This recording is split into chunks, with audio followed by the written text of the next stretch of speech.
This is the best modak up till I ate today. तर आज आहे day 4 of making 7 days different modaks challenge. आणि त्यासाठी आज मी बनवणार आहे ओरिओ मोदक. तर त्यासाठी मी 2 पॅकेट ओरिओ बिस्किट आणलेत आणि मी क्रीम वेगळी केली आणि बिस्किट्स वेगळे करून मिक्सरमधनं काढून घेतलेत.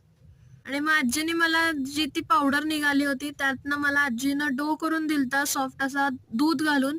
तुम्ही पाण्याने सुद्धा बनवू शकता, छान होता. आणि साखर वगैरे घालायची यामध्ये काहीच गरज नाही कारण बिस्किटामध्ये ऑलरेडी असती. आणि कोणताही मोदक जरी तुम्ही बनवत असला तर सगळ्यात आधी तूप लावा मोल्डला, कारण रिस्क लेणे का नाही. मला पान मोदक सारखा माझा हा मोदक नाही तोडून घ्यायचा म्हणून.